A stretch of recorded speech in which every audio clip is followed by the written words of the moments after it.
नाशिकच्या मनसेच्या राजगड कार्यालयात बाहेर राज ठाकरे आणि उद्धव ठाकरे यांचे एकत्रित बॅनर लागले आहेत। शेकडो गाड्यांचा ताफा घेऊन मनसे आणि शिवसैनिक मुंबईला जाणार असल्याची माहिती मनसे कार्यालयाबाहेरून मनसे पदाधिकारी आणि कार्यकर्त्यांसोबत संवाद साधला आमचे प्रतिनिधी महेश महाल यांनी।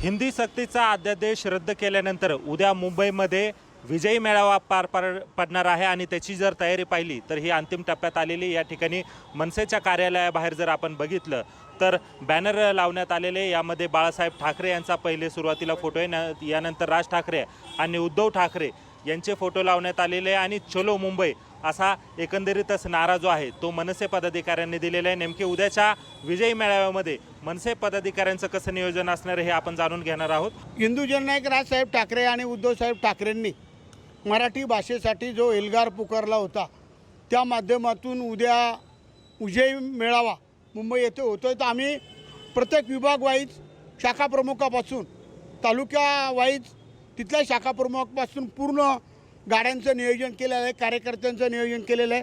उद्या सकाळी आम्ही गोल्ड क्लबमधून शेकडो गाड्या कार्यकर्ते आम्ही इथून निघणार आहोत।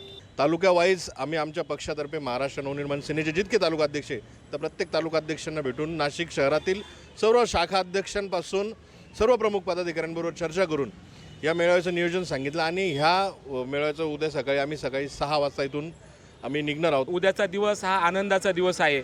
उद्याचा दिवस हा मराठी भाषेचा दिवस आहे, मराठी माणसाचा दिवस आहे। त्यामुळे आम्ही सगळेजण इथून वाजत गाजत आम्ही मुंबईला शेकडो गाड्यांसह आम्ही निघणार आहोत। नवचैतन्य आणि आनंदाचं आणि उत्साहाचं वातावरण जे आहे ते मनसैनिक आणि शिवसैनिकांमध्ये या ठिकाणी आपल्याला बघायला मिळतंय। महेश माले, लोकशाही मराठी, नाशिक। लोकशाही मराठी ऐका, पहा, जागरूक रहा।